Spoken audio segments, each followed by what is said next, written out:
Gazipur city কর্পোরেশনের কোনাবাড়ী ১০ নম্বর word Ambagh এলাকায় OMS dealer Fakhrul আলমের বিরুদ্ধে উঠেছে গুরুতর অনিয়মের অভিযোগ।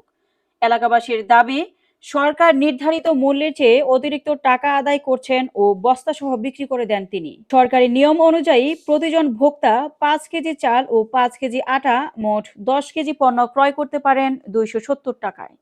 কিন্তু অভিযোগ, ওই ডিলার প্রতি পরিবার থেকে অতিরিক্ত ৩০ টাকা করে হাতিয়ে নিচ্ছেন। 10 কেজি করে মাঝে মধ্যে বেচছে ওরা, একটু টাকা বাড়িয়ে দিবে 10 কেজি। একজন ভোক্তার অভিযোগ, তিনি কুড়িগ্রাম জেলার রাজিতপুর থানার বাসিন্দা হওয়ায় চাউল ও আটা দেওয়া হবে না বলে জানিয়েছেন ডিলার ফখরুলের মাস্টার।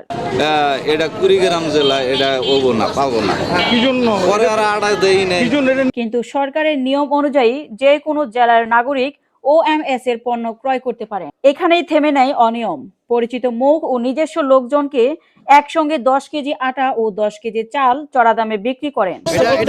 এটা আড়ালে বেচছে, বস্তা সহ বিক্রি করে দেয়। আমরা এখানে আসি, সব সময় থাকি, দোকানদারি করি, আমরা এগুলো আমার চোখে পড়ে। জনগণের হক মারার দিকে তো আমার মাথা গরম। আমি যে একদিন আইসি মালের জন্য আমার আপনার শাটার ফালাই দিয়েছে, মাল দেওয়া যাবে না।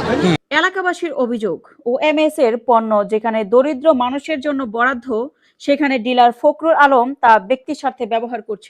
কি সবসময় লাইনে দাঁড়ান না, আপনি আগে দেয়? আগে দেয় না, ওই যে দেখো কেরম কাজা করতেছে, দেয় না যে ডায়াবেটিসের লেগে রুটি লিয়ে বয়ে রয়েছি, নাহলে একটু না সবাইলে মাথা ঘুরে পড়ে যায়। আপনি কি লাইনে দাঁড়ায় নেন? দাঁড়ায় সারা দেয় না। স্থানীয়দের ভাষায় এ যেন এক হরিলুটের কারবার, কিন্তু দেখার কেউ নেই।